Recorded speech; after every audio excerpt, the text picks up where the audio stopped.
indivisible, with liberty and justice for all.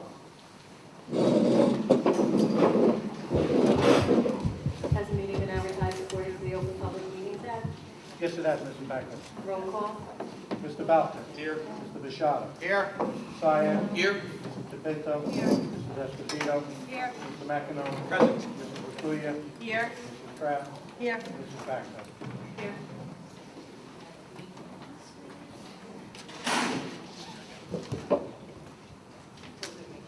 Thank you, Mrs. Backo. I think we'll start right away. Try to do, hopefully this will be put on the cable TV. That's why I wore my black suit today. I look a little better. What we're going to do is this year, we're going to go through the budget relatively quick. If anybody has any questions, certainly at the end, feel free. The budget presentation is on the table if you want a copy. There are still about 15 more copies on the table. This year, the public hearing is a week from today, which is the 27th. I believe it's 6:30, is that correct?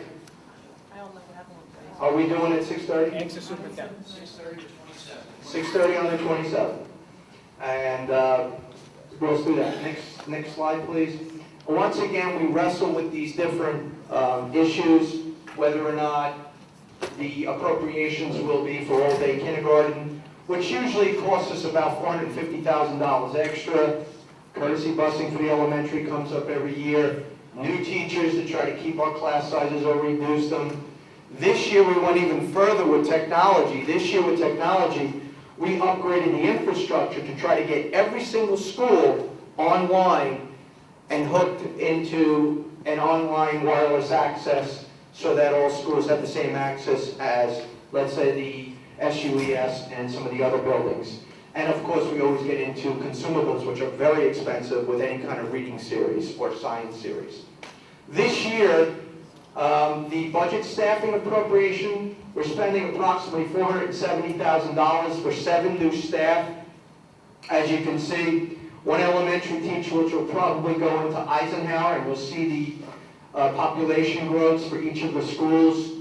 In the middle school, 1 teacher, and we'll put that where the most need is, whether it be in math or in English or one of the other subjects.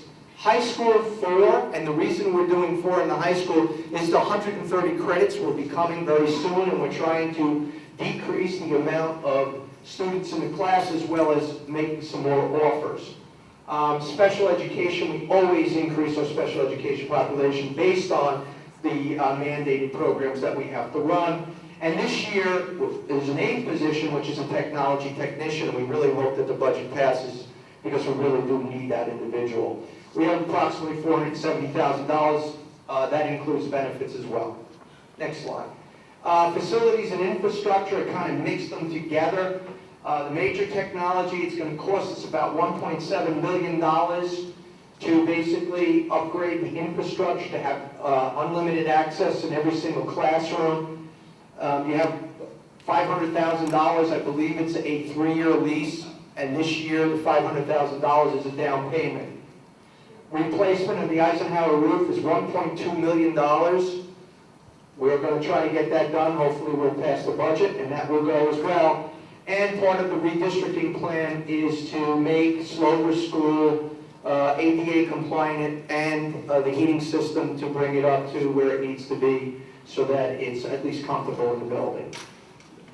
The next is the educational highlights, which are predominantly some science textbooks, history textbooks, and pre-calc, as well as online distance learning at the high school. We have about 17 students have asked us to possibly offer next year AP Statistics. We have no one who teaches AP Statistics, and believe me, I took AP Statistics as one of my final courses for my doctoral program, and I give them a lot of credit because it was one of the hardest courses I ever had to take. We may offer that course through Apex or through our distance learning, and Mr. Aguilas is trying to get that to be done, and we'll meet with those youngsters, those students, and hopefully we can make that happen. Some miscellaneous stuff, we're putting in a new middle school track program. Mr. Kubik basically said that there's about 100 students that are willing and waiting for that program. We're purchasing a new van of about 20 grand, and of course a bus driver and an aide, which probably in the long run will save us money, because we don't have to rent out those routes. Now, what we tried to do this year, there's always been a question, is really how large are the class sizes from school to school? And as you can see, they range anywhere from 21, 20.9, all the way up to 24.4. And you can already know that Eisenhower is one of the highest per pupil, or the highest class sizes are in Eisenhower, 537 with 22 homerooms. This does not include special education. So we did not want to skew the results. And on average, we're doing about almost 23 students in a class. That comes up every single year. What's our class sizes? This year, we went through it, and that's the actual class sizes in each of the buildings. Just to give you a quick synopsis of, over the last 4 years, what our population growth has been. If you look at the two underlined schools, those are the largest population increases. Eisenhower's gone up about 78 children in 3 years, doing about 25, 30 to 40 students a year. The high school has gone from 1663 to 1760. The rest of the schools are either dropped a little bit, dropped a lot, or pretty much held their own. Our population has gone from 5879 to 5978, which is about 100 increase. It's right at where we think the demographic increase is going to be. We assume we're going to probably get about between 35 and maybe 60 or 70 new kids demographically, and a lot of them are going to float into the Eisenhower elementary realm. And redistricting, we're looking very heavily at that, and we'll have more information on that to come. Every year we do this, we fall into a category, K-12 districts of 3,500 students or more. There's approximately 105 districts that are similar to us. Every year we go through this, number of students to administrators. We are far, far above the state average. We are almost 70 students per teacher, per administrator, above the state average, as you can see. And again, faculty to administrator, it's almost 4 above the state average, which is a huge discrepancy. If you continue, you look at the state average as far as students to support service, those are your guidance, child study team people. You're talking, the state is 20 students per guidance counselor more we service than the rest of the state. As far as students to teachers, you're dealing with 1 per student more than the state average. And those are significant. It doesn't seem like it, but it is when you average them out with the amount of students that we have.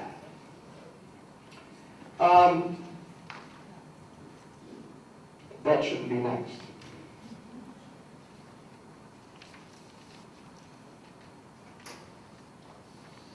Where's the appropriation slides?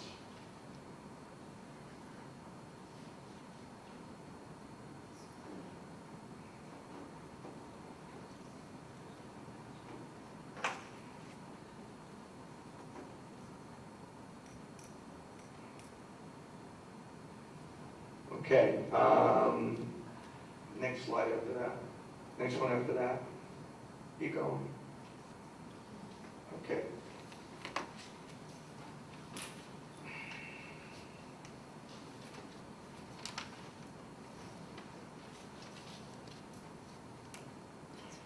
The significance of the New Jersey report card is every year I throw this slide up. This year, for the last 6 years, we've been ranked 3 or 4.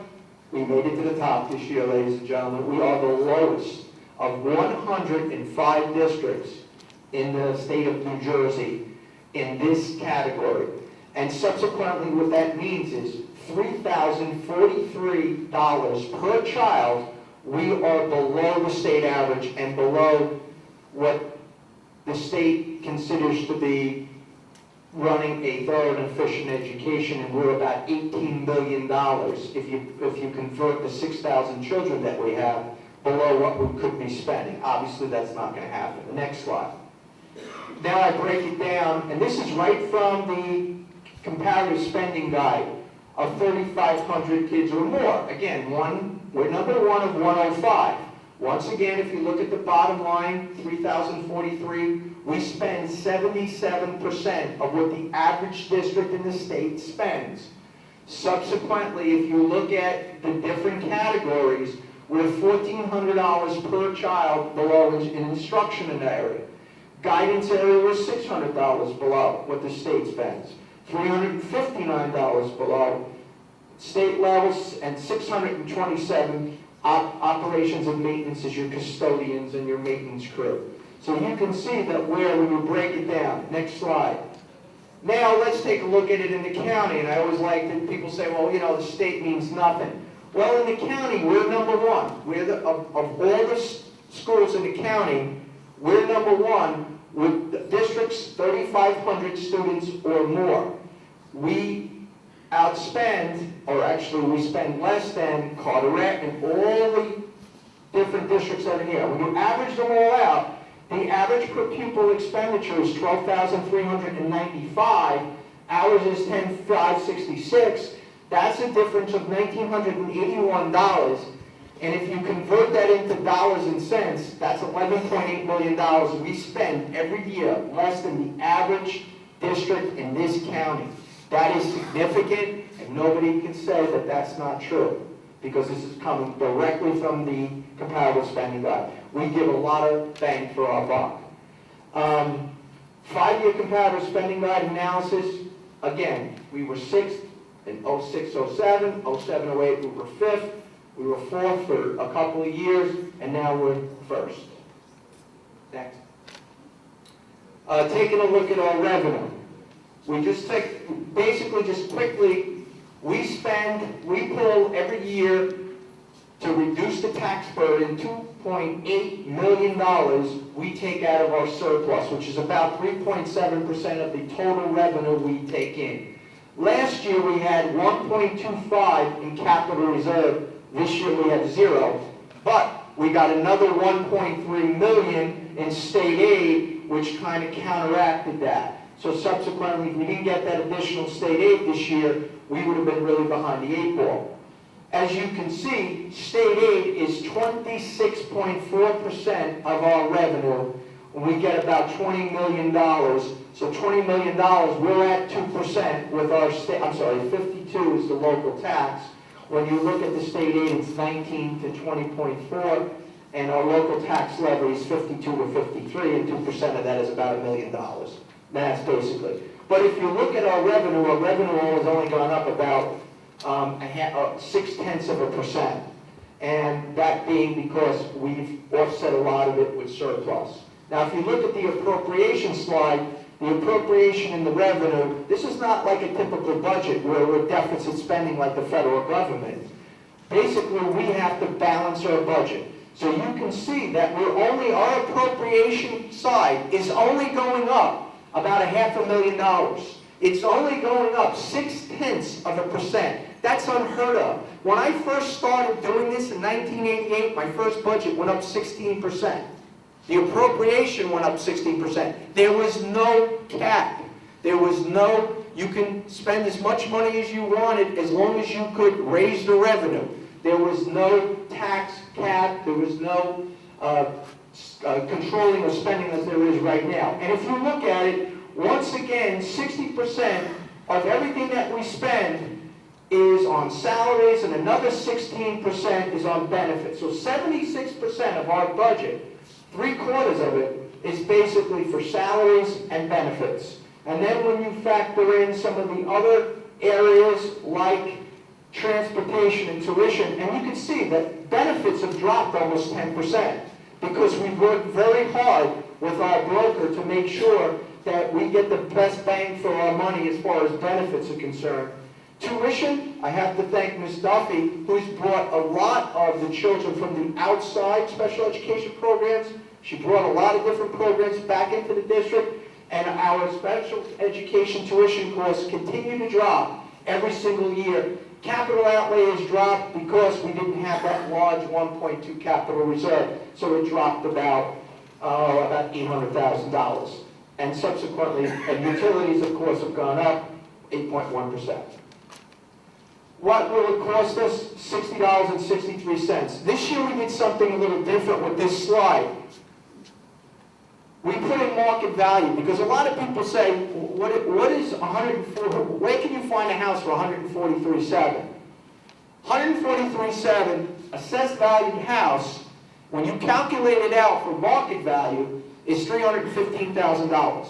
So you know that's a pretty good house in Sayreville. So subsequently, somebody who has a house that's worth around $315,000 on the market would pay about $60 in taxes.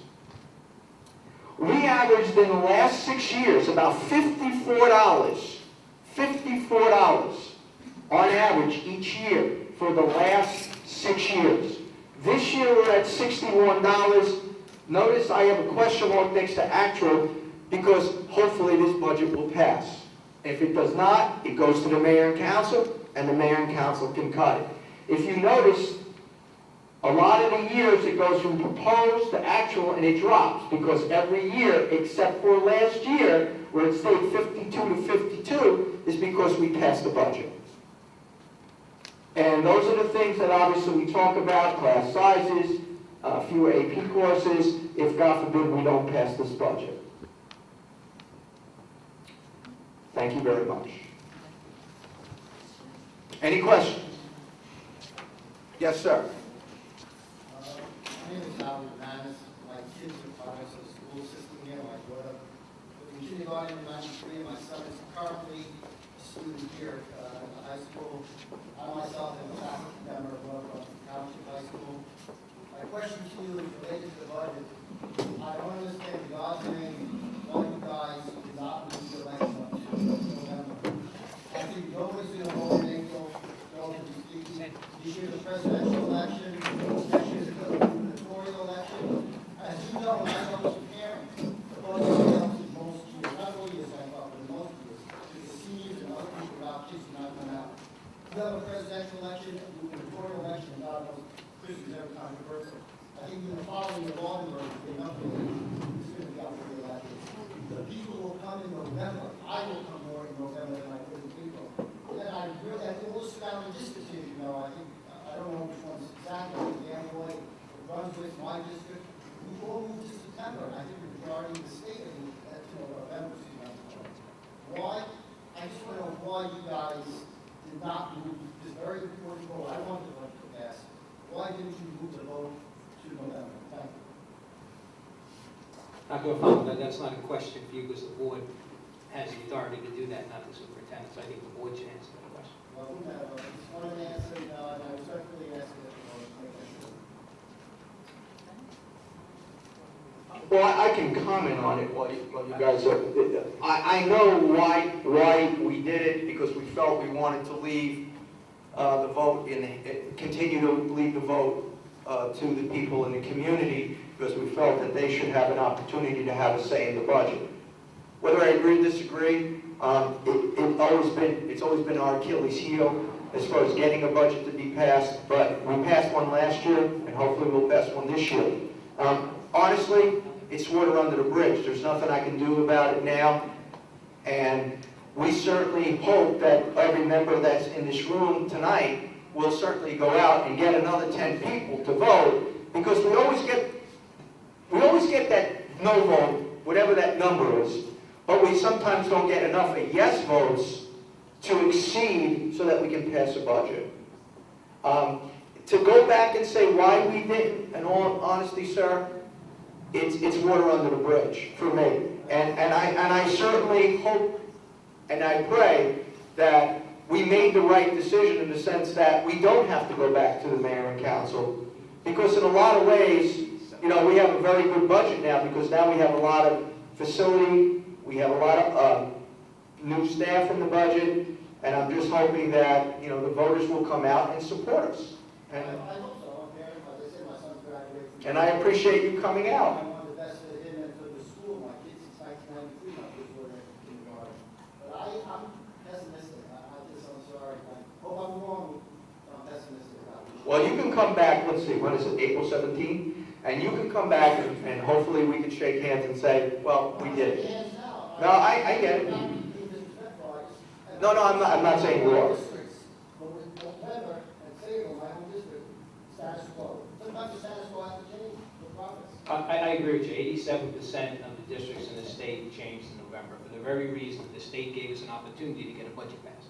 And I think that's prudent that if you stay within the 2%, which this district always has, that you allow the budget to pass so we can fund education. Now, that one slide you saw up here where it said that Sayreville is the lowest spending district out of 105 in the state. Now, I've said this, I don't know how many times in this microphone, that is not a fact that I am proud of.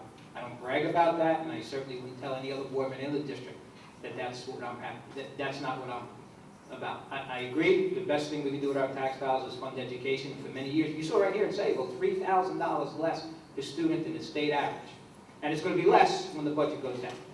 So, what you're saying, I agree. Good luck, and I hope to buy that. Well, Thank you, sir. my fingers are crossed. Any other questions? Well, thank you very much. I guess we'll have to edit, Ms. Sandy, that one slide that didn't come up, so I look halfway decent. Thank you very much.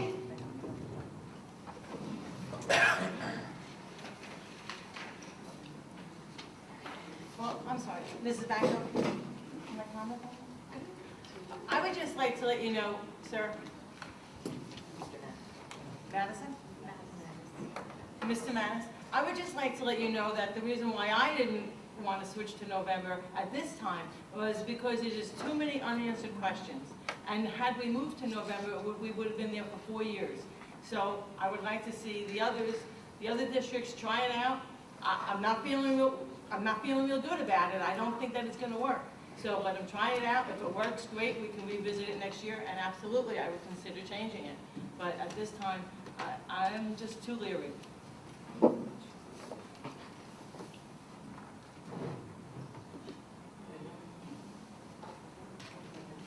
Moving on, correspondence, any questions on the technology or maintenance reports? If none, minutes, Mr. DeAndrea, you had a change? There is one change for the board in the executive. Under negotiation, it should read 2011-12 school calendar, not 2012-13 school calendar. Before you make the motion. Okay. Motion to approve the minutes? So moved. Second. Roll call? Thank you. Mr. Balka? Yes. Mr. Bishada? Yes. Mr. Saya? Yes. Mrs. DePinto? Yes. Mrs. Esposito? Yes. Mr. McEnon? Yes. Mrs. Latoya? Yes. Mrs. Trapp? Yes. And Mr. Bagnall. Yes. Student council report. Our student council representative couldn't be here tonight, but he did send his report. His report, March Madness School Spirit Week was a success, and Penny Wars now is in full swing. Mrs. Trapp, would you like to give a quick report? I thought we did that already, but did we miss it? You had a meeting. Last week. How about That was with- Sorry, that was with Mrs. Aguilar. Time's flying by. Unfortunately, only, I believe it was 4 parents came out to the PIC meeting. And Ms. Zechner spoke on, Wait a minute. I'm sorry, because I have other things going on, so that's all right. So the strategic plan, Mr. Aguilar was speaking on Facebooking and social networking for students.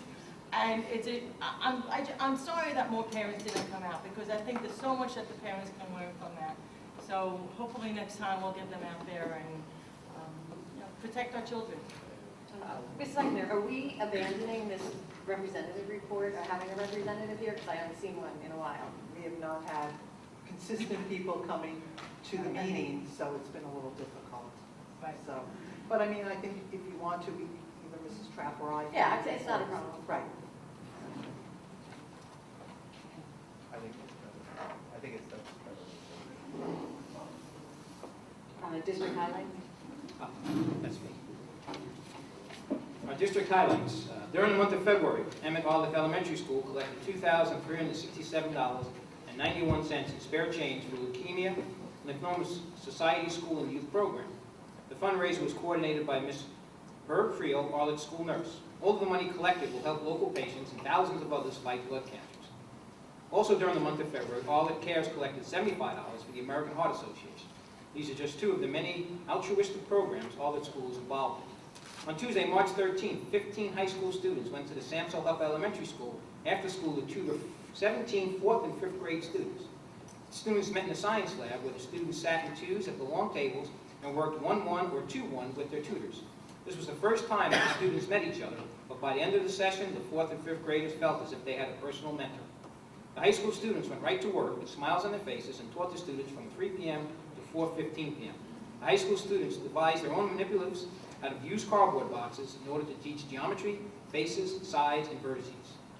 This program would not have been made possible without the assistance of Mrs. Vasquez, math teacher at the high school, who encouraged the students to apply for the position of teacher. Additionally, Mr. Preston and Mrs. Mars' encouragement for this program should be recognized. Congratulations to the 7 Decker students and their advisor, Mrs. Florence Urban, who will be representing Sayreville War Memorial High School as well as the state of New Jersey at the Decker 2012 International Career Development Conference from April 27th through May 2nd, 2012 in Salt Lake City, Utah. We would like to wish the qualifiers the best of luck. The students who qualified to attend are J.C. Holmes, national qualifier and first place winner of hospitality and tourism professional selling. Additional awards, first place role play and second place event test. Monica Torres and Puya Abdahe, national qualifiers and first place winners of Chapter Awards program project team event. Pooja Patel and Jaydeep Desai and Christopher Zito, national qualifiers and second place winners of hospitality and tourism operations research, which was a team event. Brian Lanza, national qualifier and third place winner of accounting applications, additional awards, second place event role play. And Madam President, that concludes the district highlights. Thank you. Superintendent's report? Thank you. Ms. Becker? Superintendent's report, A, buildings and grounds. Our integrated pest management coordinated training is happening again this year, and it's a very exciting day. We also are approving the football camp in July, as well as the use of the Samsel Upper Elementary School gymnasium for an Indian cultural event. Any questions with section A? Dr. Alfano, I have a question for Mr. DeAndrea. On the football camp, are we going to charge custodial costs to this organization, which we normally do to everyone else because they're going to be using cafeteria? That's our kids. Those are out. That's our football. It's our football team. It's not what we've had, though. We had where they run a program where they bring individuals in from different districts. This is the program that Coach Najar. I know, but the coach from East Brunswick, they have students from different schools that come in here. Is this a different program now, or what? I didn't know that. I'm under the impression that Mr. McEnroe is that. These are our kids. Could you look into that, please, then? And Lauren, But it's also Monday through Friday, so there is no custodial cost. Yeah, I was just gonna, and it's during the day while our It's during the day. custodians are in. There is no cost for custodian. All right. Any other questions? With none, moving to finance. Sections 1 through 12 are our regular resolutions. We are approving the Perkins grant in the amount of number 13, $30,814.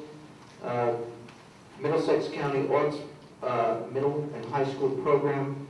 These are the youngsters that will be approved as noted. Number 15 on page 5 is Mr. DeAndrea's conference. 16 is approval of disposal of equipment as noted on page 6. On page 7, number 17, is the purchase of awards for plaques for those individual students who gained the particular awards. And 18 is the agreement between the Board of Education and the Teamsters. Any questions with section B? I will abstain on item number B, section B. Okay. On finance, Mr. DeAndrea, the bills list, I'll be abstaining on the check for Premier Printing Solutions. And also a question, I noticed on the bills list, we're sending people out for scheduling training, Can the board get an update, whether it be either in writing or at a future meeting as part of the student achievement agenda, how the progress is coming on improving our scheduling process, in particular for the high school? Because I know we've had some challenges with that in the past. Just a quick update, right now, Mr. Blahowski is ahead of schedule with the scheduling, but yes, I can get you Okay, yeah, I'm more interested, I guess, in a little bit deeper than not only the time frame, but, specifically the improvements that we made to make sure that we don't have classes that are either disproportionately scheduled, and what we're doing to make sure that when schedules go out in August, there's minimal defects in terms of, schedules that need to be changed following that. Yeah, I'm meeting with Mr. Blahowski tomorrow, so I'll make sure that I get that from him. Okay, great, thank you. Dr. Alfano, I have 2 questions. Check number 122490 for Land Associates, baseball field renovation. They have 2 costs here. Were these the renovations that were looked at that we didn't approve, or what are they for? I just happen to have them here because someone did ask about them. I have to look at them again.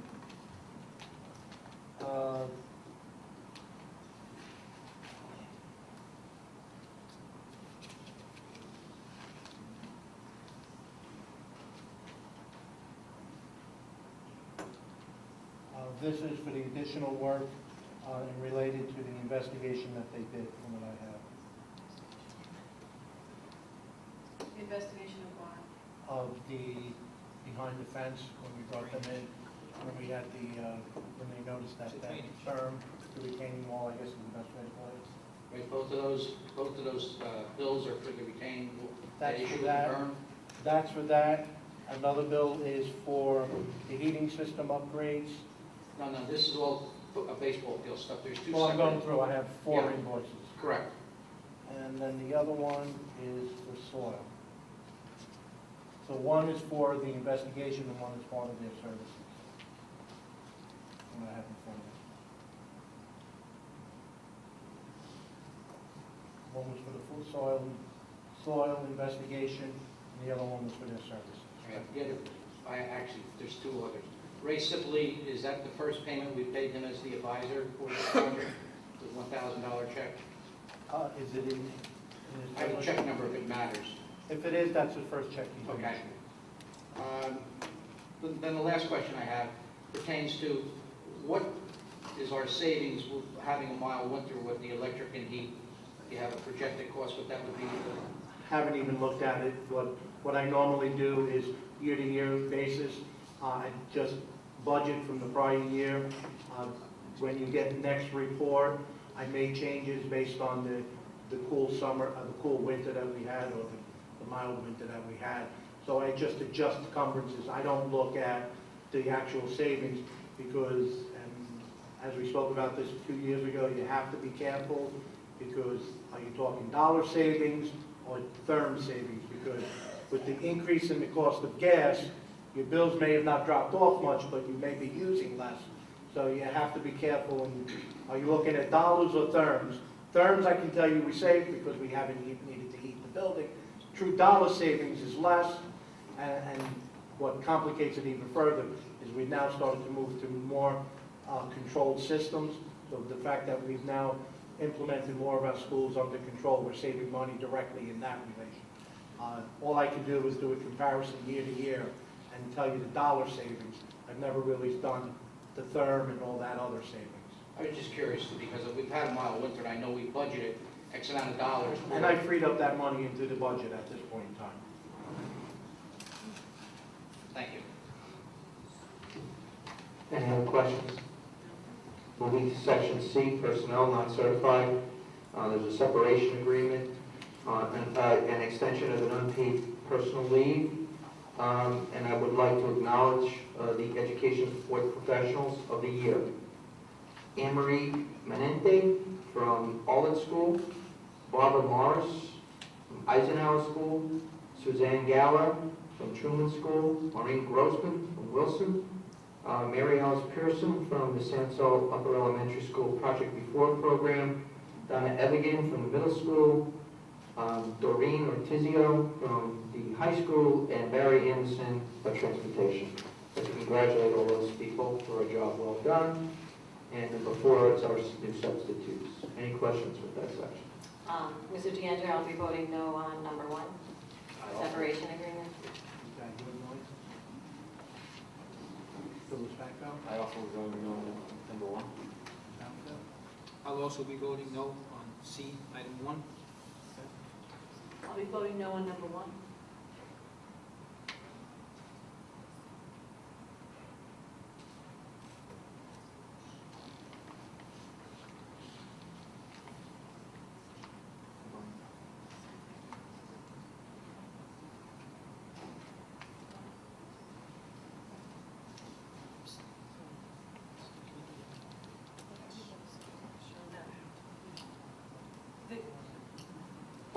I don't know, there's a little confusion. Can you explain what that is? Let me explain it, Doctor, or yourself. It's a separation agreement. That's just that we're terminating an employee. And if you vote yes, you're approving the contract that we agreed to. If This is you're the voting matter no- we discussed in Yeah, executive earlier. This is what we had decided.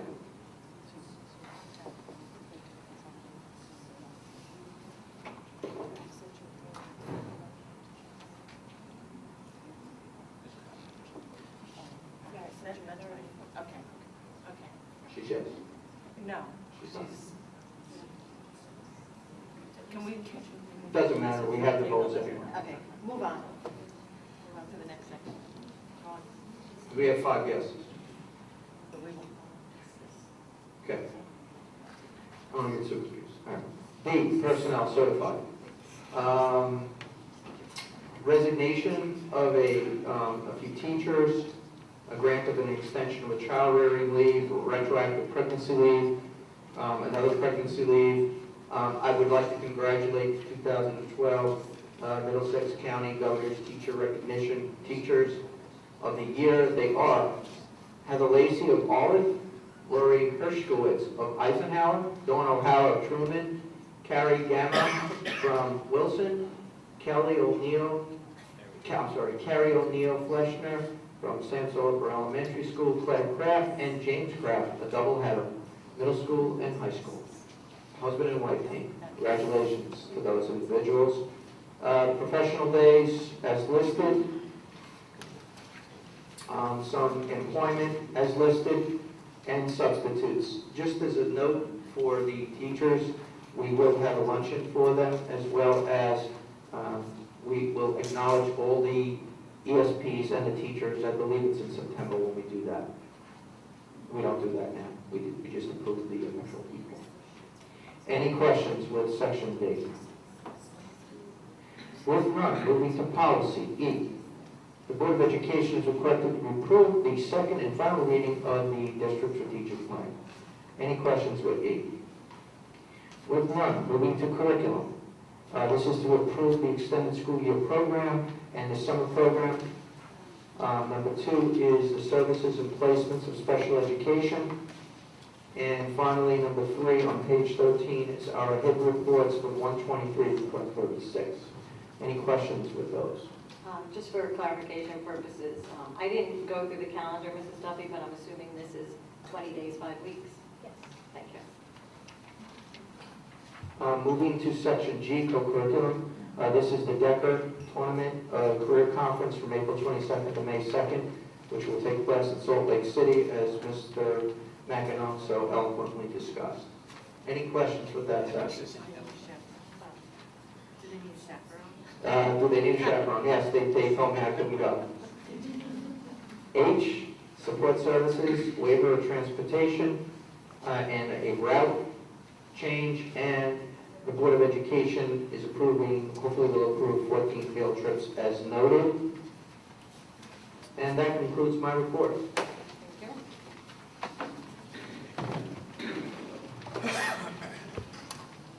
Are there any other questions on the agenda from the board? If not, I'll open it up to the public for questions on agenda items only. Are there any questions from the public? Okay. If not, I'll close the public portion, and can I have a motion to approve the superintendent's report? So moved. Second. Roll call. Mr. Bowker? Yes, except for items noted. Mr. Bishada? Yes. Mr. Syak? Yes. Mrs. DePinto? Yes. Mrs. Esposito? Yes. Mr. McEnroe? Yes, with the exception. Mrs. Gregorian? Yes. Mrs. Kraft? Yes. Mrs. Backer? Yes, except for the item noted.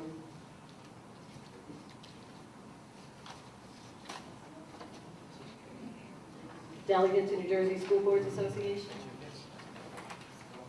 I got one thing to report out on, but just as a note to the board, if you follow what's going on in the state with regard to education, I'm not exactly sure what the board is interested in hearing about because there is so much going on. So if there is a topic you'd like me to report on specifically at a meeting, just send me an email before the meeting and I'll try to come prepared. The one I wanted to highlight tonight is that the state is finally streamlining the NJQSAT monitoring process, which we went through, I believe, about 3 years ago. One of the major changes in that process is they are redoing the number of indicators. The previous process that we went under to receive state monitoring approval consisted of 334 indicators. They are now down to 48, which is a significant improvement in the process and will hopefully save us a lot of time in preparing for it. And there's also a lot of elimination of any type of duplicative reporting, of which there was a lot of as part of the QSAC package. There's also been a shift consistent with everything else that we're hearing about, and that QSAC will now be focused not so much on the number of students that are passing, but on a growth model in terms of how many students are performing better than they did the previous year. So that's my report. And again, if anybody wants to hear about anything else, please let me know, and I'll gather that data and report back. Okay, committee reports. There was only one committee that met these past 2 weeks, and that was the redistricting committee. We discussed just one particular issue that we felt was of major anxiety. The transition year, which was going to be next September, not this September, we had looked over the numbers and decided that it would probably be best for the 4th grade that would be currently in the upper elementary school to remain there for the 5th grade. And it would be best probably to phase in as a 2-year process. So the 2nd through 4th grade would transition in the 1st year, and kindergarten and 1st grade would be phased in for the 2nd year. One of the other issues that we did discuss, which we know is a concern of a lot of people, is the equitability of the technology in the buildings. The current budget that we just proposed contains wireless access for every building, including Salover. So it would be the intent that the technology would be equitable in all 5 buildings. And we understand that that is an issue for some parents, and we will look into that. The next step where we're going is the committee had asked the superintendent to gather some data with numbers for us to look at. And our next meeting, after we receive the data, we will be with the elementary principals. And subsequent to that, we will reach out to the public, to the PTOs and the parents to gather some feedback as we move along. We understand that there's anxiety and there's questions, and we do know that there are a lot of questions. And understand this is just the beginning of a process. It's well over a year away, and which is why we're starting now. And there will be plenty of time for feedback from everyone. So, anyone else on the committee want to add anything? Covered everything. The only comment I'll make, Mrs. Backlund, I know we used this when we were trying to communicate with regard to the high school construction. We went up for a referendum too. We might want to put together on our website like a frequently asked questions page where we can keep it populated and updated so that people who do have concerns or questions about how we're progressing, where we're going, can get the types of answers, for example, that you just highlighted at this meeting in a central place. It would be great if the committee could do And we that. understand that, but right now, we're just not there yet. We're just really in the basic thought process where we don't have the answers to all the questions just yet because we have no data yet to look at. So once we get that, we can move forward. And well, from what I'm hearing from people, I think just saying that will start to be sufficient. I mean, one of the questions I've already gotten is this a done deal? Is the board just blindly moving ahead with this? And I think my answer has been no, we've got a direction, we're exploring it further, we haven't made any final decisions, but I think just having that type of information available to the public would be helpful. Discussion. Need to set a reorganization date, the 24th of April at 7:30 here. When is the meeting?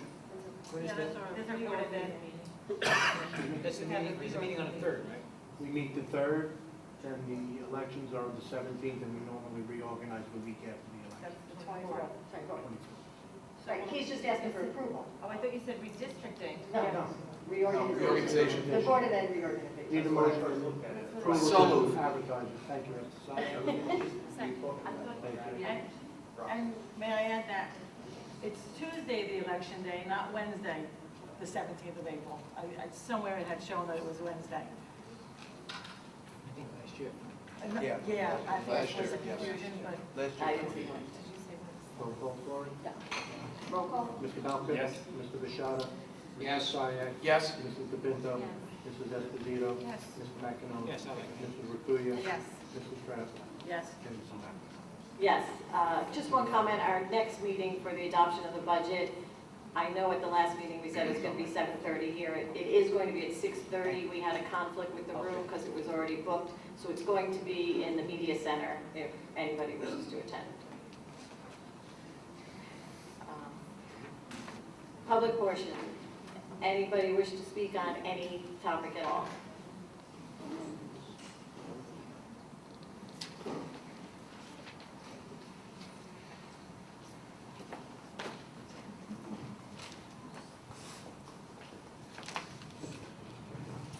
Hello, my name is Janine Marosco. I'm an educator in the district and I currently work at the UES. I'd like to thank you for giving the time to speak. I'm here today to share some concerns about the vote that the Sayreville Town Council will be making on Monday to accept the ordinance 179-12, which will adopt a no left turn sign on Ernston Road across from Samsel Upper Elementary School. First, let me say, I'm not here representing myself. I'm kind of the voice of the people. We kind of call ourselves the community surrounding the sign. We're Sayreville residents, parents, educators, and community members. We come in peace, and we come with questions and concerns, but we do come with frustration. But really, we came here today to ask for your support. On behalf of all of us here, first I'd like to state for the record that we have the utmost respect for our Sayreville Township Police Department, and we do value their expertise. By no means is this a stance against them, but we, the community surrounding the sign, would just like to express our frustration with the existing sign on Ernston Road. We'd like to open up discussion to find a safe, suitable alternative to that sign before the vote occurs on Monday. And again, we do need your help. Let me just go back for a minute and share with the board and the community why I was chosen to speak today. Way back on March 4th, 2010, a friend of mine was pulled over in Old Bridge, and she was cited for turning left out of the UES. During that stop, it was a police officer who was given a directive to start giving tickets by Old Bridge for making a left or for making the U-turn in Pride Landscaping, which is across the street from the UES. She was lucky enough to get off. Perhaps it was because it was her birthday, but when news of the incident hit the community, people started using words like, the UES is private property. That sign was put up illegally. That sign was put up after the UES was built. And didn't Sayreville put up that sign? Is an Ernston Road a county road? Et cetera, et cetera. It's just, the rumors just went. So we decided, what was the real story? Many of us need to make that left turn on Ernston Road, so we decided to find out what the story was. I basically gained interest when no one was giving me exact answers.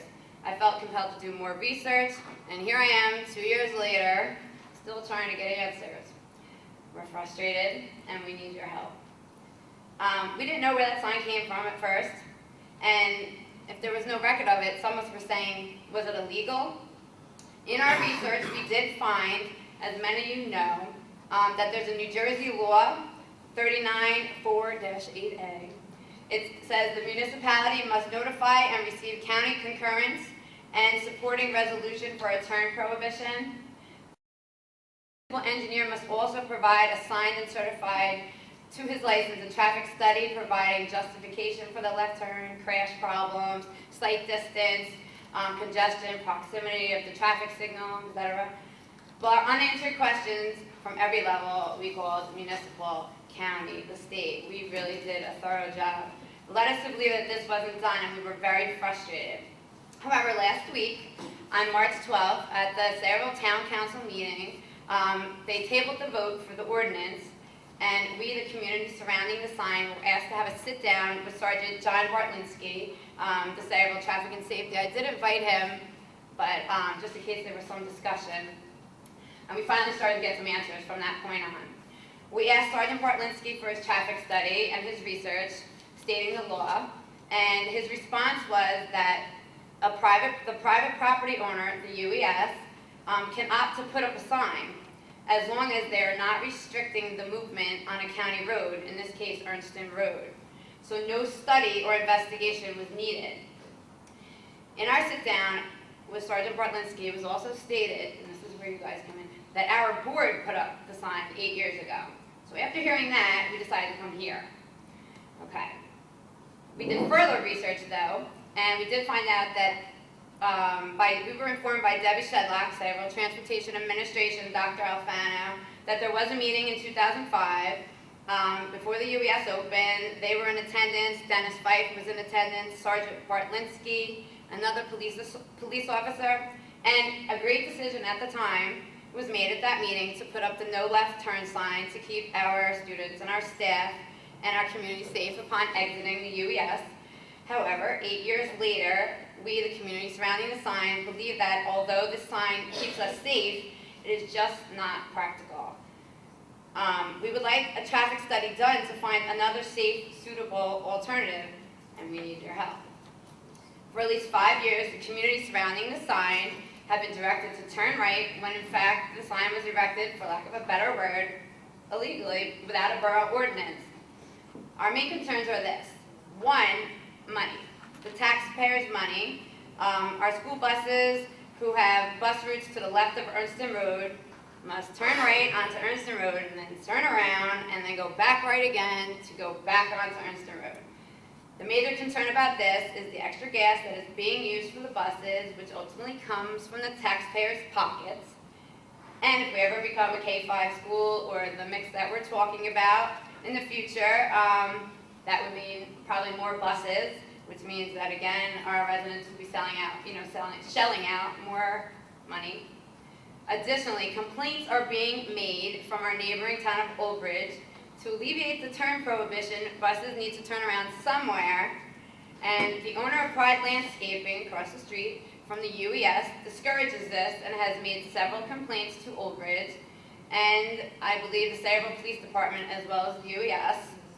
So that only leaves Old Bridge, Madison Park by St. Bernadette's Church, or somewhere on Bordentown Road to turn around. Well, rightfully so.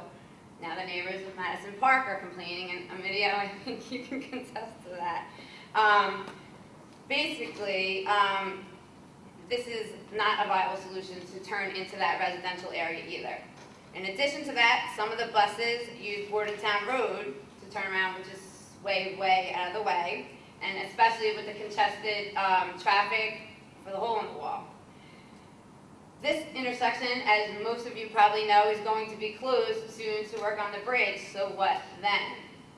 Continuing with the strain on the taxpayers' money, what about the Sayreville parents who live left on Ernston Road, or the Sayreville community members visiting the UES? They too lose almost 5 minutes of their time making the same loop-de-loop as the buses go around the surrounding neighborhood. It's ridiculous, it's time-consuming, it's gas-consuming, and it's downright frustrating. We need your help. Let me also speak about the visitors from outside of Sayreville who may need to turn and return to Route 9, or the Sayreville School District employees who may want a cup of coffee or want to go to Santino's, a local establishment, or on their short timely break. What about the traveling educators and administrators and board members that have clients or meetings at Eisenhower School or Silver School? All must endure this time-consuming, gas-consuming loop-de-loop. Haven't any of you ever wanted to make that left and couldn't? And haven't any of you tried but couldn't? It's frustrating. So, Today, the community surrounding the sign appears before you to ask for your help at the town council to open up a conversation. We would like a local investigation or a traffic study for the road surrounding the sign. Let's find out if this is truly a safety issue, and let's open up the conversation to find another safe, suitable alternative that works for all parties. We are aware that at this point we are not entitled to a comprehensive study because that sign does not restrict traffic on the county road, but we are asking for one anyway. If we were talking about any other road that was not private property, an investigation, we believe, would be mandatory. But unfortunately, in this case, we are not permitted to have one. Well, we, the community surrounding the sign, say it's not right that the Pride landscaping owner has to endure tremendous amounts of U-turns made in his establishment because of the need to go left onto Ernston Road. It's not right that the traffic is being diverted into the Old Bridge Madison Park area because people exiting UES are basically forced to do that to remediate the no left turn. That's a residential area, kids play outside. It's not right that we are wasting taxpayers' money if we can find another safe alternative. Finally, again, what about the upcoming construction on Bordentown Road? That's going to last, from what I hear, about 3 months. We, the community surrounding the sign, would like a plan for an alternate route, and we want to know, is that plan going to go, again, right through the Madison Park neighborhood, which we don't really agree with. Questions to consider that we actually came up with. If this is deemed a safety issue, why then is the exit from Dunkin' Donuts onto Raritan Road any safer? There is no sign there. And how is the exit from behind Marshall's for the exiting Bayshore Fitness members onto Ernston Road any safer? No sign there. And when Route 9 was made into an overpass, why wasn't the turn prohibition banned then? Okay, these lanes were all the same, it was the same kind of configuration. But most interestingly, why when the UES was the Academy Learning Center was this not deemed a safety issue? No sign was present then either. Ultimately, the community surrounding the sign would like to open up conversation and ask these kinds of questions and express these kinds of concerns to the town council, but we need your support. Here's what we would like to ask them for. First and foremost, we'd like to ask for an investigation or a traffic study done, even though we're not entitled to it, we would like one. We would love to qualify for a centered light like Arliss, but warrants and specs lead us to believe that we will not ever make those requirements. It's too close to the light and the Route 9 ramp, but we'd like to check that out anyway. Could a yield sign be put up on Route 9 exit ramp to slow down the traffic? But again, unfortunately, I think that's an acceleration lane, and that can have a sign. Would adding times to the sign so that we can turn left during less traffic flow help? We like that one a lot. And do I have any more? And how about investigating if we can become a school zone like Eisenhower and decrease the speed limit? We have to consider that we may have walkers in our future. Do we qualify for that? We know it has something to do with the proximity of our school. I don't know if we're close enough. All of these questions need to be answered or at least looked at according to our opinion. How about a police officer there at dismissal when the high school gets out? Or can the sign say buses must turn right? And we definitely would like a plan of action when the hole in the wall closes for 3 months of construction as to where to go to relieve that. Finally, how about an alternative route designed for us, which is about less than a half mile away from the sign that does not direct the flow of traffic again into the residential Old Bridge neighborhood causing complaints. We, the community surrounding the sign, believe that these are important questions for the Sayreville community. We would like to ask you for your support in asking the borough to open up an investigation. In essence, open up a conversation to more safe, suitable alternatives to the no left turn sign on Ernston Road before the council votes on Monday.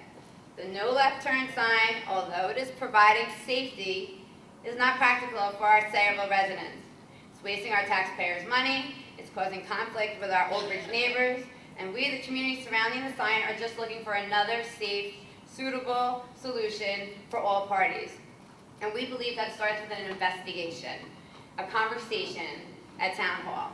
We need your help to get that point across to the town hall, to the town council, and the police department. We would love to hear your feedback. Thank you. Sign the community surrounding the sign.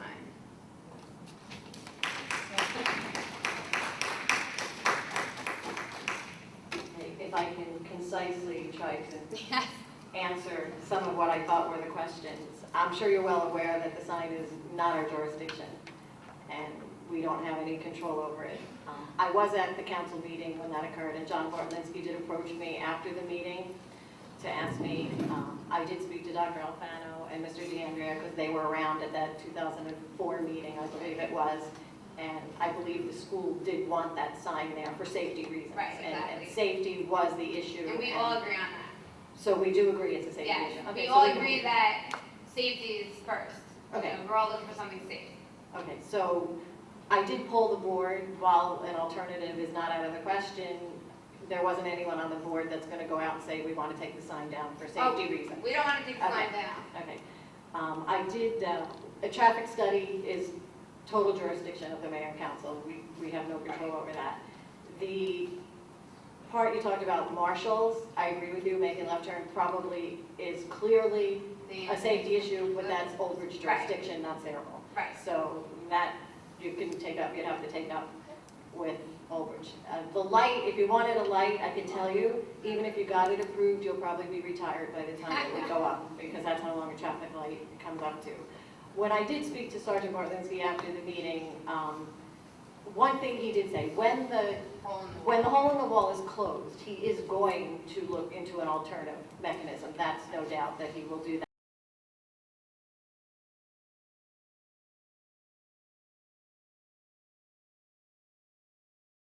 He definitely thinks it's a safety issue. He is not going to change his mind about moving the left turn, and I don't think our administrators are going to change their mind either based on when I spoke to them.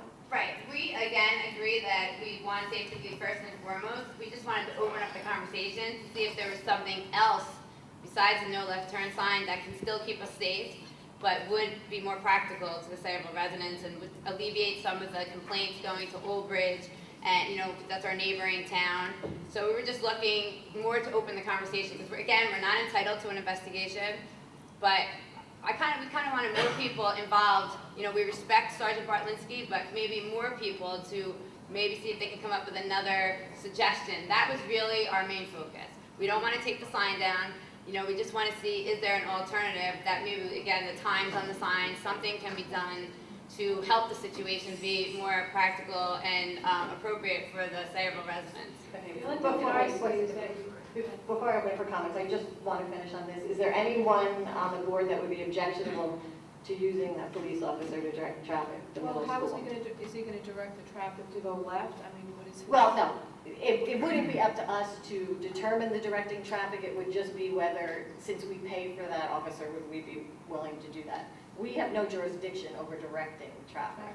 So it would just be, it was just a compromise. He said he would take that back. But I do want to tell you, he did respond and say his recommendation would be 2 police officers up there. But to do what? Are you To having a direct problem with traffic, to make a left. To direct the traffic left at school dismissal time. You have to stop traffic on Thursday. Right, he'd That's stop what to I'm have saying, traffic. you're stopping main traffic just to make a left turn. My issue Well, there's is. a light there also that does give some time for that, you know, that, which is again a reason why we wanted to open it up for an investigation. Because there are some gaps. I mean, I can tell you, I make a left pretty nicely. I don't know if anyone else here does that. You're saying illegally or? Well, right now the sign's not legal, so Right. no, not illegally. Right. But there is a posted sign. So the sign is sort of like a suggestion, not Right. we So got I didn't take the suggestion. But, I mean, I personally have made a left, you know, easily during certain times. Would I do it at 9 o'clock in the morning? No. So that's why I was looking for, you know, we were looking for an investigation or something, that someone could look at that and maybe say, hey, this time during the day is okay. You know, we just wanted to open the conversation because there's so many, you know, incidents that come along I with feel it. really, you know, sorry that it's an inconvenience. And Well, I wouldn't use the word inconvenience. That's sort of what it is, but I'm more worried about the kids. If there's a huge bus. Absolutely, we agree on that. then why are you here? I'm not understanding. We agree with the safety, so we're not asking for something that's not safe. You know, whatever's done, I would love something to be, if there is a safe alternative, we call it a safe, suitable alternative, then we would look into that option. Right. So if there was another alternative that did allow us to go left and continue to be safe in some way, we talked about a police officer possibly, or, you know, whatever suggestion someone else from the from traffic and safety did come up with. That's what we're gonna go to town council and just ask, because we're not entitled to an investigation. Right. We would just like to hear is there another suggestion that will still keep everyone safe? Ms. Backo, if I can answer. As far as having a police officer there, we've tried, as the principal of SAMHSA, we had need for certain events to have a police officer there. It becomes very dangerous for the police officer because it's 5 lanes of traffic. So he or she will never direct them left anyway. It'll always be to the right. And normally they have a police car at the turnoff there at the UES, at the SAMHSA. So it actually blocks another lane. Right, but that is for the police department's decision to make, not ours. Right, I'm just saying, when you asked about the police officer, it had already been looked at, and one of the reasons the police officer is not there is safety to the police officer. Right, but John Bartlinski's response was he would want more than one police officer. And that's So- 2 police officers that could get hurt. Right, but that, if the police department is willing to do it and the town council are willing to do it, that's their jurisdiction, not ours. You know, if they choose to direct Right, and as traffic you said left. in the beginning, like, we respect Sergeant Bartlinski and his expertise. We just wanted to open up the conversation, see if there was another safe alternative. Ms. Roscoe. There was a traffic study done on Innston Road on Nathan Boulevard when the traffic light was put up there there's like a 7-Eleven, a Quick Check there. And the traffic light was put up there to stop that flow of traffic because of the volume of traffic. What you cited, someone on the planning board, and I have a little more knowledge about it, that signs that, when you said they weren't there prior to the SUES, you have to understand the volume of traffic has increased significantly since the opening of Lemire and other developments on Earnston Road. And it's only going to increase when they widen the hole in the wall, because now you're encouraging people to go that way, because a lot of people live in town and avoid that. So you're going to increase your traffic flow there. I can't support this, and the reason I can't is, if you know UES, obviously you go out of there every day. If you go out one side and there's a side coming in, that road is curved to the right. And the reason it is because they don't want people making lefts. Okay? You have an acceleration lane coming off the highway, and obviously you're not going to yield an acceleration lane because the whole idea is to get up the traffic, and that's the closest lane to you.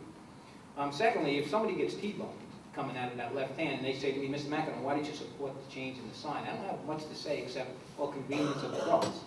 And, you know, to me, you know, what is the solution? Since hole in the wall is going to be improved, you make a right, you go around Bordentown Avenue, you hit Route 9 over there. I mean, that to me is the viable, safe solution that you speak about. I know you cited saving the taxpayers' money and all that types of things, but I don't think that outweighs the safety. I know Dr. Alfano's already made it very clear that school buses, regardless of what they're not making a left out of there, period. Now, like you said, if you want to make a left out of there, if that sign becomes legal, that's your call, you're a big girl. But I can't support that for those reasons. 5 lanes of traffic to make a left when there's other alternatives. As far as turning around in Old Bridge, yeah, I would understand. Old Bridge had a big concern when buses were going through that development, and we've heard from them as well. So. But again, according to Sergeant Bartlinski, they have a legal right to do that because there's no weight limit on the buses, and it's a public road, so I they can. understand. But to me, I just can't go against the, Sergeant Bartlinski's a veteran officer. He's investigated many traffic accidents. And if he tells us, hey, that's unsafe, yeah, I'm kind of agreeing with him. Yeah, we just, we really came here also today because they were saying that the board put up the sign, and we wanted to make sure we went through all the channels before, making everyone here just aware, which I'm sure you already were aware, so that when we, we're going to just go and just present our thoughts.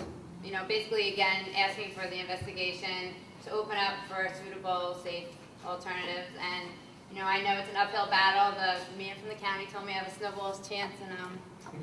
But, it's something that we wanted to finish, and people need answers. So, you know what? They might get a final answer, and we'll call Uncle, but we just want to see us through. So thank you for your time and your feedback. Is there any board members who wish to comment on this? I think Mike said. Just get yourself a PPA card. That's coming.